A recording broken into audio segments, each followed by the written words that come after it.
Olá, bom dia para você. Já está em vigor a proposta de emenda constitucional dos empregados domésticos. Promulgada ontem pelo Congresso, a PEC amplia direitos dos trabalhadores.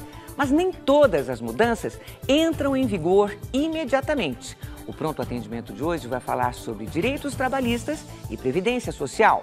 O programa também está sendo transmitido pela Rádio Cultura Brasil, 1200 AM. Sintonize também pelo site culturabrasil.com.br. E você pode participar enviando suas dúvidas pelo Facebook ou pelo portal cmais.com.br/Pronto Atendimento. Para conversar com a gente sobre este tema, está aqui a doutora Andréia Antonassi, advogada, professora de Direito e especialista em Direito Previdenciário e Trabalhista. Andréia, bom dia, obrigada por voltar, viu? Bom dia, obrigada pelo convite. Olha, se prepara que hoje as dúvidas são muitas mesmo. Olha, atualmente há mais de 7 milhões de empregados domésticos no país, mas apenas 1 em cada 7 tem carteira assinada. São cerca de 1 milhão de trabalhadores sem registro, de acordo com dados do Ministério do Trabalho e Emprego. Mas isso pode mudar com a regulamentação da proposta de emenda constitucional dos empregados domésticos. Algumas regras entram em vigor imediatamente com a promulgação da proposta. Outros pontos da PEC ainda precisam de regulamentação, o que irá definir como serão aplicados. As empregadas domésticas já tinham vários direitos garantidos. São eles: o salário mínimo sem possibilidade de ser reduzido e o 13º salário, repouso semanal remunerado, férias de 30 dias, licença gestante de 120 dias, licença paternidade de 5 dias, aviso prévio e benefícios da Previdência Social, como a aposentadoria. Com a proposta de emenda constitucional, ficam garantidos a jornada de trabalho de 8 horas diárias ou 44 horas semanais, hora extra de no mínimo 50%, respeito às normas de segurança no trabalho, reconhecimento de acordos coletivos de trabalho, proibição de diferença de salários baseados em critérios como sexo, idade, cor ou estado civil, proibição de discriminação de pessoas com deficiência e de trabalho noturno, perigoso ou insalubre a menores de 18 anos. Os direitos que ainda dependem de regulamentação são a proteção contra a demissão arbitrária ou sem justa causa, o FGTS, o Fundo de Garantia por Tempo de Serviço obrigatório, adicional por trabalho noturno, salário família e seguro contra acidentes do trabalho. E ainda o auxílio creche e pré-escola para dependentes menores de 5 anos. André, deixa eu ver se eu entendi, então. O que passa a valer a partir de hoje é a questão da carga horária, que são 44 horas semanais, e a hora extra. Todas as outras questões que são polêmicas ainda vão ser analisadas, é isso? Isso. É importante ressaltar que a hora extra, elas são limitadas a 2 horas diárias. Então, a Paula pode fazer 5? Não pode. O máximo que ela pode fazer de hora extra serão 2 horas. Porque às vezes a pessoa fala, mas eu saio bem muito cedo e volto tarde. Ela pode ficar 24 horas com meu filho e eu pagar tudo como hora extra? Não posso. O máximo de jornada são 8 como horas normais e 2 como horas extras. Você acha que até a regulamentação desses outros pontos, nesses 90 dias, alguma coisa pode mudar? Alguma coisa pode ser acertada para diminuir, entre aspas, o prejuízo do empregador? Pode. Não é um prejuízo do empregador, mas é que precisa de um equilíbrio, né? Como nós colocamos desde o início das discussões. O doméstico, ele não traz lucro para o empregador, diferente do empregado comum. Embora a própria sindicato aplique, como não tem lucro, você está trabalhando. Eu estou trabalhando, mas você cuida da minha casa e você não me traz lucro. Como empregado seletista comum, eu tenho lucro. O meu empregador tem lucro com o meu trabalho. Então, pode ser que durante esse período de regulamentação, o governo traga uma nova proposta, uma nova atualização para que haja um equilíbrio, de forma que não hajam muitas demissões. Como você colocou no começo, haverão algumas mudanças. Poderão haver? Poderão. Por quê? Eu não tenho como marcar com a sua multa do fundo de garantia. Se você pensar em 8% por mês, é pouco? É pouco. Olha, Madi, os seus 8% eu consigo. O problema é que se você ficar comigo 10, 20, 30 anos, como que eu vou te pagar a multa dos 40%? Entendi. Olha, esse que é o maior problema. Entendi. O empregador não teria como marcar. A hora extra é possível? É possível, mas ela limitada a 2 horas é um prejuízo.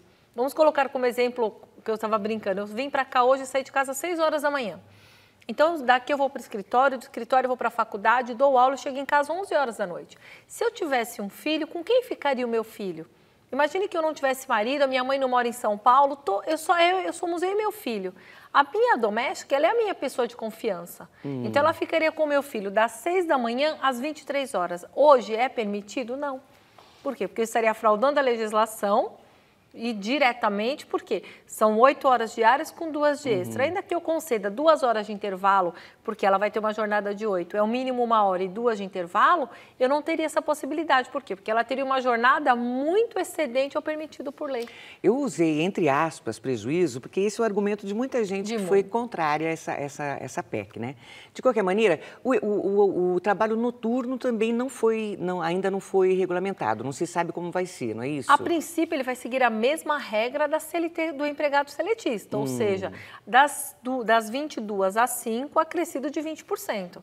Agora, se haverá uma diferença, porque o rural ele tem um horário noturno diferente. Então, de repente, ele pode criar para o empregado que é doméstico um horário diferente de adicional noturno, mas o mínimo é 20%. Então, pelo menos 20% de adicional noturno, o empregador já tem que garantir para o empregado doméstico. Para o empregador que nos assiste agora, um caderninho, é isso? Que vai ser anotada a chegada do empregado doméstico e a hora de saída? Isso vai garantir ali as horas que devem ser trabalhadas, é isso? O que acontece? A própria CLT, ela dispõe que as empresas, a partir de 10 empregados, devem ter o cartão de ponto. No caso do doméstico, eu não tenho 10, eu vou ter 1, 2, 3, isso é o mais comum. O importante é o empregador comprovar que você fazia ou que você não fazia hora extra. Como eu provo? Ou um cartão livre de ponto, que ele pode comprar em qualquer papelaria, ou um próprio cartão de ponto. Existem algumas papelarias que ela vende cartão de ponto. Ele compra um bloquinho de cartão de ponto e eu anoto manualmente. Horário de entrada, às 8, intervalo das 12 às 13, das 13 às 14, saída 17, 18 e 30. Por quê? Porque se amanhã essa empregada doméstica reclamar, o empregador tem como comprovar, olha, ela cumpriu a jornada. E quem não cumpre? Existem casos, né? Existem. Como fazer nesse caso? Quem trabalha menos do que a carga que... O menos nunca vai ter problema, Não vai ter problema, Não, né? O problema é o mais. Porque quando você fala no menos, quanto eu posso trabalhar por dia? Eu posso contratar você como uma passadeira. Eu tenho 5... Eu sou casado e tive 5 filhos homens. E todos usam camisas. Ou seja, eu preciso de alguém para passar camisas, que é o caso mais comum. Então, vem uma passadeira na minha casa 3 vezes por semana. Eu vou ter que registrar? Tenho. Ela só trabalha 4 horas. Então, eu vou colocar qual o horário dela de entrada? 8, 9, 10, 11, 12. Das 8 ao meio-dia, das 8 às 11. Então, não há problema nenhum. O problema não é o menos, o meu problema é o mais. E, nesse caso, não é porque ela trabalha menos que ela pode trabalhar de segunda a segunda. Não, ela tem que ter a folga da semana da mesma forma. Antes de ir para as perguntas, uma última questão, a questão do PIS, que também gerou muita dúvida. O governo disse que a PEC também inclui a questão do PIS, benefício ao trabalhador. Isso. Explica para a gente, vai provocar algum ônus ao empregador? A princípio, não. Por porque quê? o que acontece? O empregador hoje, o empregador seletista, né, que é um CNPJ, uma empresa devidamente constituída, ele recolhe o PIS sobre faturamento. A ideia seria o quê? Sobre o lucro. Para que fique uma forma mais didática. É algo que incide sobre o lucro, sobre aquilo que ele vende. No caso do doméstico, terá o próprio governo que trazer uma solução. Por quê? O simples fato de inscrever o trabalhador doméstico no PIS vai garantir a ele o direito? Porque hoje nós temos o quê? O empregado doméstico seletivo, que é registrado em carteira, tudo normal. Ele não precisa do número do PIS, basta ele se inscrever junto à Previdência, ele vai ter o cadastro específico individual, que é o seu NIT, que é o número de inscrição do trabalhador. O doméstico, ele não tem o PIS, ele tem esse número de inscrição, que garante a ele todos os benefícios da Previdência, auxílio-doença, aposentadoria, o salário maternidade. O fundo de garantia. O fundo de garantia, tudo isso é recolhido com base no número do trabalhador junto à Previdência Social. Então, o governo terá que estabelecer qual regra? Somente será a inscrição no PIS que dará direito ao trabalhador ou haverá uma nova tributação, um novo encargo ao empregador? Mas essa informação nós não temos. Entendi, mas se não mudar, continua sendo o governo que vai arcar com esse valor. Ele que arca. Não é o trabalhador, aliás, o empregador. Não, só resta saber se, no caso, o governo vai instituir um novo imposto, vamos colocar assim, para que o empregador pague, porque hoje ele não tem essa obrigação. Então, resumindo, a gente não sabe quase nada ainda direito, não é? E até existe uma discussão muito interessante que eu tenho observado, que é o seguinte: o fundo de garantia, ele é facultativo, você concorda comigo? Sim. Aí a PEC diz assim, olha, agora ele é obrigatório, mas ele depende de uma regulamentação. Qual regulamentação ele está dependendo? Porque se eu tenho essa opção de ser facultado, ou seja, eu posso recolher, se a partir de hoje ele é obrigatório, basta eu recolher. Eu não preciso de mais nada para dizer, olha, você vai fazer isso, você vai fazer aquilo. Aí entra justamente essa discussão. O que vem a ser essa regulamentação? Uma redução de encargo, uma multa diferenciada ou somente um tempo para que a própria Caixa se habitualize e crie um sistema de recolhimento? Entendi. Olha, parece básica essa pergunta, você até já citou um pouco, mas é muito importante. A Diana, que é de Anápolis, em Goiás, ela diz, é considerado diarista um empregado que trabalha até 3 dias ou a partir de 3 dias já é mensalista? 3 dias já é mensalista. Tá. O que as pessoas confundem um pouquinho é o seguinte, o mensalista e o diarista. Eu, como mensalista, eu posso ser diarista, quinzenalista, receber por peça, por tarefa. Eu posso contratar uma passadeira que ganhe por camisa passada? Por calça? Por terno? Posso. Olha, dona Maria, eu vou contratar a senhora vai receber por camisas que a senhora passar. Aquele exemplo, casada com 5 filhos, ou seja, eu tenho camisa de 6 na minha casa. Quantas camisas a senhora passar, eu vou pagar por peça. Posso criar essa regra, por exemplo? Posso. No caso, o fato dela ir 3 dias não significa que ela é diarista ou mensalista. O diarista é aquela pessoa que vai qualquer dia para qualquer pessoa. Ou seja, ela vai hoje na minha casa, amanhã na sua, no dia na outra. Isso é o diarista. É como se ela fosse uma trabalhadora autônoma, ou seja, ela não tem aquela obrigação. Tá. Embora você esteja contando com o trabalho dela.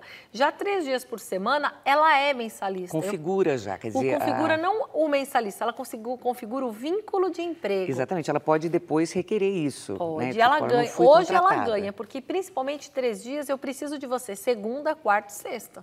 Uma coisa comum, que agora eu tenho percebido, principalmente nessa semana que vieram vários questionamentos, o seguinte, posso registrar a Madi na minha casa e ela trabalha segunda, quarta e sexta na minha casa e terça e quinta na casa da minha mãe, na casa da minha irmã? Isso também vai acabar acontecendo. Onde eu faço um vínculo e ela trabalha 3 dias na minha casa e 2 dias na casa da minha mãe, da minha irmã. Isso não pode ocorrer. Se a pessoa doméstica trabalhar 3 dias numa casa e 2 na outra, ela tem que ter 2 registros. Porque as pessoas falam, não, mas é tudo família. Não é tudo família, são 2 casas, são 2 empregos, são 2 situações atípicas. Então, nesse caso, são 2 registros com 2 vínculos, com todos os direitos garantidos pelos 2 empregos. Gildo Arrudas, de São Paulo. Tem uma pessoa que trabalha em minha casa um dia para fazer a faxina e outros 2 dias para lavar e passar. Ou seja, são 3, né? No dia da faxina... trabalha aproximadamente 8 horas. Nos dias que lavo e passa, ela fica cerca de 6 horas. Eu preciso registrar essa pessoa? Precisa registrar, e é Gildo, né? Isso. Nesse caso, Gildo, uma questão super importante que eu recomendo a você. Faça um contrato de trabalho muito preciso dizendo que nos dias da limpeza a jornada são 8 horas e nos dias de lavar e passar a jornada são de 6 horas. Para que fique claro que ela não trabalhava mais ou menos. Entendi. O Gentil Aguiar, pelo Facebook, pergunta o seguinte: o empregado doméstico tem direito ao repouso remunerado nos feriados? Caso trabalhe no feriado e não folgue em outro dia, tem direito a recebimento de horas trabalhadas nesse dia ou como horas extras? Vamos colocar o exemplo da semana passada, tá? Nós tivemos segunda, terça, quarta e quinta dias úteis, sexta feriado, sábado dia útil, domingo feriado. O doméstico que trabalha de segunda a sábado, ele teria que ter folgado na sexta. Então, ele teve a folga da sexta e do domingo. Agora, imagine que o feriado fosse no domingo, então ele só folgaria no domingo. Nesse caso, se ele trabalhar na sexta, eu tenho que pagar esse dia em dobro ou conceder um outro dia de folga, porque é um dia de descanso reconhecido por lei e garantido ao trabalhador doméstico. A Valquíria Naves é de Cuiabá. Ela diz, eu tenho uma empregada registrada desde julho de 2007, salário de cerca de R$800, que trabalha somente das 7 às 13 horas. Eu recolho o INSS, pago vale transporte, férias, mas não recolho o fundo de garantia, porque é opcional até agora, né? Nem desconto o vale transporte e o INSS. Eu pago o salário livre. Continuo pagando o salário da mesma forma que faço, acrescentando o fundo de garantia, ou posso descontar o INSS e o vale transporte a partir de agora? Tudo aquilo que você concede com habitualidade torna-se direito adquirido. A princípio, você não pode passar a descontar agora. O que você pode fazer é integrar esses dois valores ao salário e, a partir de então, passar a descontar. Por quê? Porque você já dava a mais para o seu empregado doméstico. E o fato dele trabalhar 6 horas não muda em nada. Por quê? Porque ele está na sua casa todos os dias, 6 horas por dia. Ela pergunta ainda, ela deve continuar com o mesmo contrato de trabalho, pagando o fundo de garantia a partir de agora, ou é melhor rescindir o contrato atual e fazer um novo? Rescindir o contrato atual e fazer um novo no mesmo momento é continuidade do vínculo. Isso não muda em nada. Posso demitir a Andréia hoje e contratar a Andréia amanhã de novo? Pode, só que amanhã a Andréia ingressa com reclamação trabalhista. Tudo aquilo que ela vinha lá de trás, desde 1900, desde o ano de 2000 que ela foi admitida, ela continua garantindo os mesmos direitos, ou seja, ela mantém as mesmas obrigações. Então, não é registrar e demitir e registrar de novo que muda. Para ela demitir e registrar de novo, isso demonstra fraude. Então, não poderia ocorrer. Vanessa, pelo Face, pergunta, se tiver uma diarista uma vez por semana ou de 15 em 15 dias, será necessário registro em carteira? Quais direitos eu tenho que garantir? Nesse caso, não precisa registrar, porque ela realmente é a diarista. Ela é o trabalhador autônomo que vem, eu pago por dia. Ela não tem férias, ela não tem 13º, ela não tem hora extra, ela não tem nada. Porque ela vem à sua casa, limpa e vai embora. Ela vem na sua casa, passa e vai embora. Ela não tem essa obrigação, por enquanto, de nada. Por enquanto, né? Por enquanto, não sabemos. Bom, respondemos bastante coisa sobre os empregados domésticos, mas o assunto hoje também é Previdência Social, porque a Andréia também é especialista nesse assunto. Então, eu vou ler aqui a pergunta da Vera Noronha, que diz o seguinte, o meu tio teve a aposentadoria bloqueada em janeiro deste ano por ter um homônimo no estado do Paraná, que faleceu. Ele já havia tido problemas e o caso estava com um advogado que entrou com uma ação de registro tardio, tendo o homônimo falecido. Ainda há necessidade que ele troque o seu registro e todos os documentos para ter a aposentadoria desbloqueada? O ideal é que troque, porque de repente, se houver qualquer problema com essa pessoa, pela informação não dá para saber. Se ele tiver problema com dívidas com o governo, recebimento indevido de benefício, dependentes. Imagine que essa pessoa, o homônimo que faleceu, tenha uma esposa e 3 filhos. Ele vai pagar pensão por morte. Então, esse benefício, que seria a aposentadoria do seu tio, ela vai ficar bloqueada porque vai passar a ser pago pensão por morte. Então, se houver um beneficiário dependente dele, ele vai ter esse problema sempre. Então, o ideal é que ele faça a mudança de nome. Que coisa, né? Um problema. Existe. Isso é muito comum. É mais comum do que nós imaginamos. Então, nesse caso, quando acontece, você tem que pedir qualquer alteração do nome, então já aprovar na Previdência que o seu benefício, o seu número de cadastro junto ao INSS é diferente. Entendi. Às vezes até o número do PIS, Madi, acontece isso. Olha, o Augusto Mauro é de Itu. O que fazer se o INSS negar um pedido de aposentadoria permanente? Eu fui operado do coração em 2011, estou no auxílio-doença e registrado desde esta época. Eu tenho 16 anos de contribuição, 45 anos de idade.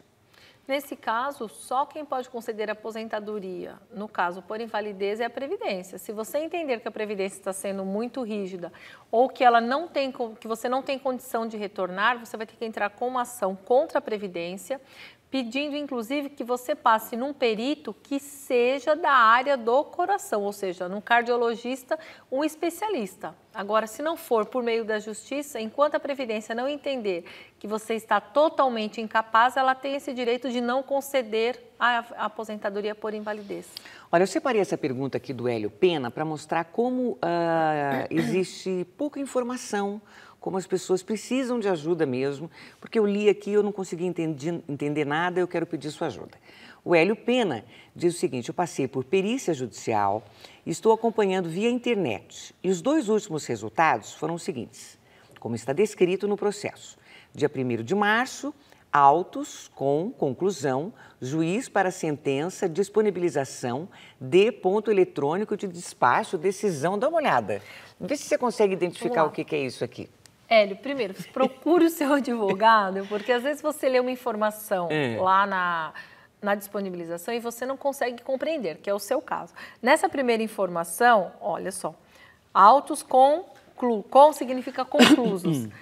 O juiz para sentença de disponibilização, despacho eletrônico, ou seja, o seu processo estava com o juiz para que ele desse a sentença. Então, está concluso, está para conclusão. E quem conclui? O juiz. Ou seja, das páginas 479 a páginas 485, ou seja, aonde virá a sentença. No dia 26, sentença com resolução de mérito, ou seja, sentença com decisão do pedido. Procedente, ou seja, a princípio, o que você pediu, como aqui ele não fala se ele é reclamante ou reclamado, ele fala que passou pela perícia, não dá para saber se é uma reclamação trabalhista ou se é um processo contra a Previdência. O seu pedido, ele foi concedido, olha só, com resolução do mérito, pedido procedente. O seu pedido foi concedido. Agora, qual é o seu pedido? Eu não tenho como te ajudar. Entendi. Então, não dá.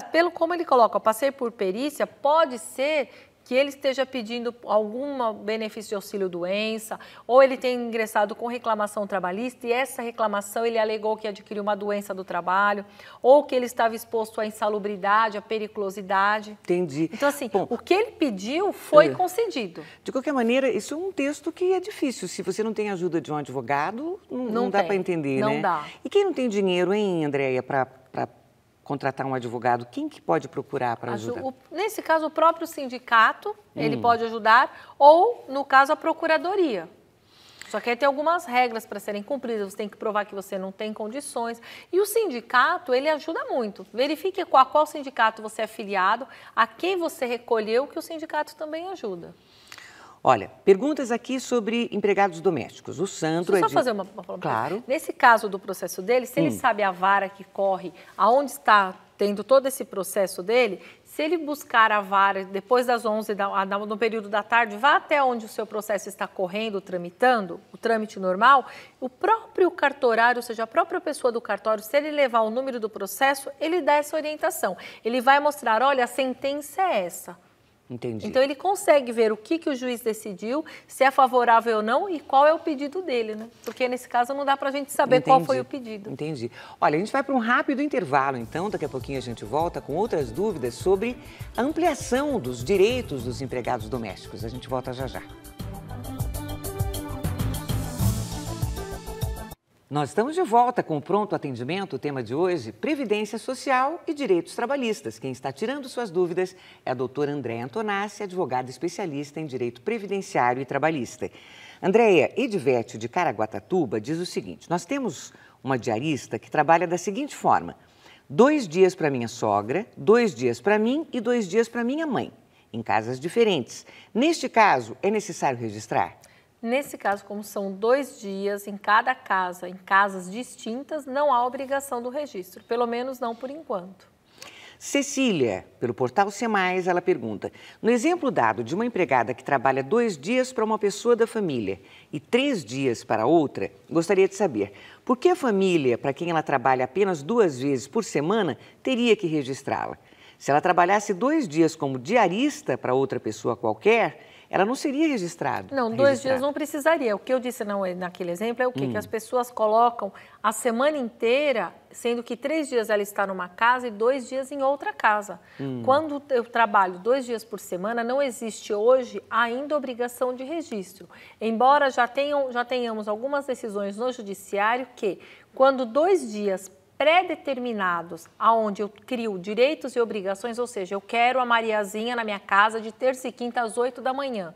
Há juiz que entende que eu criei o quê? Um vínculo. Por quê? Porque eu crio direitos e obrigações. Então, você tem que tomar cuidado com isso. 3 dias, existe obrigação de registro e ponto final. 2 dias, quando esses 2 dias são pré-determinados, onde ela não tem liberdade de não ir, de não chegar no horário, você está obrigando, ou seja, você cria os elementos caracterizadores do vínculo empregatício. É essa a ideia, seria a proteção tanto do empregado quanto do empregador. A Márcia Carazoli mandou um e-mail para a gente e diz o seguinte: eu tenho uma funcionária que dorme no trabalho e tem as folgas semanais remuneradas. Eu não estou entendendo como resolver essa questão das 8 horas de jornada. O fato de dormir não vai interferir em nada. Qual o horário de trabalho dela? Das 8, 9, 10, 11, 12, 13, 14, 15, 16. Mais uma hora de intervalo, ela teria que sair às 17. A partir das 17 de hoje até as 8 da manhã de amanhã, ela não poderia trabalhar. Ou seja, se a janta está atrasada, se o filho não chegou, é problema do empregador e não mais da doméstica. Então, por exemplo, se até a hora dela ir dormir, às 11 horas da noite, ela fizer alguma coisa... É hora extra. É hora extra, porque daí ela vai estar cuidando do nenezinho ou fazendo o jantar. Isso. Agora, se ela dormir e ficar provado que ela não fez nada durante a madrugada... Sem problemas. Não, ela não vai ter que receber... Só que aí, no caso, quando o doméstico dorme na residência, é muito difícil você colocar isso, Mádio. Porque ela acaba ficando à sua disposição, ela fica na sua casa. Esse é o grande problema hoje do empregado doméstico que dorme na casa. Olha, por que você dorme na casa do seu empregador? Porque eu moro muito longe. Eu sou somente cozinheira. Isso é uma pergunta que fizeram essa semana. Eu só sou cozinheira. Só que eu moro muito longe, Andréia. O que eu faço? Não faça nada. Qual é o seu horário? Das 9, por exemplo, às 10. Só que eu faço o almoço e jantar. Então, o que o seu empregador, nesse caso, tem que criar? Um horário de entrada um pouco mais tarde, tipo 10 horas da manhã. Ah, mas aí o meio-dia o almoço tem que estar na mesa. Então, das 10 ao meio-dia até as 2, então 10. 11, 12, 1, 2. 2 horas você para, das 2 às 3, das 3 às 4, você faz intervalo e depois você trabalha mais 4 horas. Então, aquele período pós-jornada, eu não posso trabalhar. Olha, a gente respondeu a pergunta aqui da Ana Cristina Garcia, que está preocupada, viu? Ela disse, como é que eu faço com a minha babá? Ela não pode mais dormir em casa? A gente respondeu. E ela até lá, pode, ela só não pode cuidar do seu filho à noite, esse então, que é o problema. Agora, imagine uma babá, que é aquela babá super zelosa. Porque ela é super zelosa. Ela está no quarto dela escutando o nenê chorar. E ela sabe que o nenê está acostumado com quem? Com ela. Ela levanta, vai lá, pega o nenê, 10 minutos, pronto. Pôs o nenê para dormir. É hora extra? É hora extra. Bom, ainda tem muita coisa para tirar dúvida, né? Voltamos, né? Andréia Tonassi, muito obrigada, viu? Foi muito bacana o programa. Obrigada, até mais. Até mais. O Pronto Atendimento de hoje fica por aqui. Amanhã a gente volta às 8 em ponto. Nosso tema, planos de saúde. Envie suas dúvidas. Até lá.